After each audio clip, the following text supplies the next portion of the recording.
Finally, I want to talk about the escalating crisis in northern Ethiopia.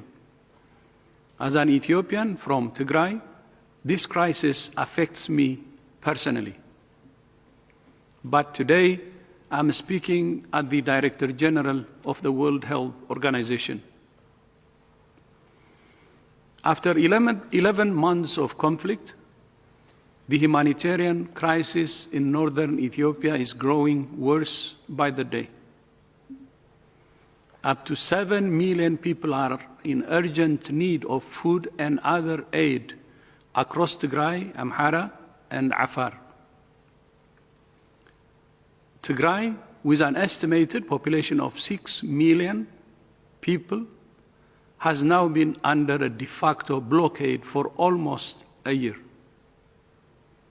Humanitarian aid is not arriving at anywhere close to the levels needed, and basic services remain cut off, including electricity, banking, and telecommunications. The spread of the conflict into Amhara and Afar is further increasing needs and complicating response efforts. In Tigray, more than 90% of the 6 million population needs food aid, and an estimated 400,000 people are living in famine-like conditions based on the latest UN analysis. Fuel shortages, a continuing communications blackout, and other challenges make it difficult to assess the exact extent of the need. But we are seeing acute malnutrition rates at levels comparable to those we saw at the onset of the 2011 Somalia famine. The de facto blockade of Tigray is preventing us from getting aid to people in desperate need. Since the end of June, we have only had access to Tigray via one road through the neighboring Afar region, where movements are being severely restricted by official and unofficial checkpoints and roadblocks, insecurity, and other obstacles. The UN estimates that we need to bring in roughly 100 trucks of aid a day to meet basic needs in Tigray.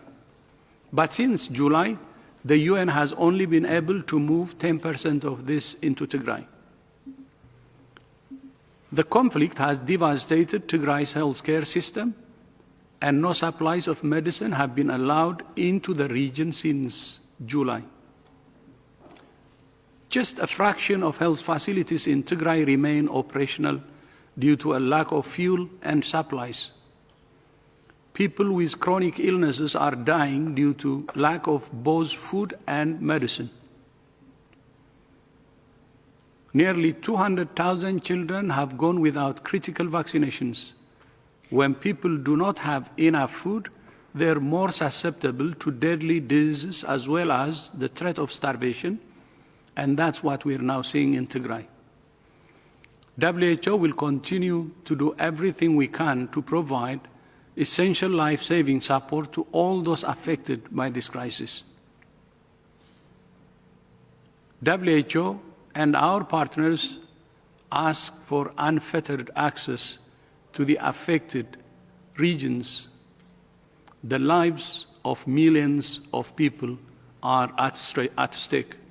Margaret, back to you. Thank you, Dr. Tedros.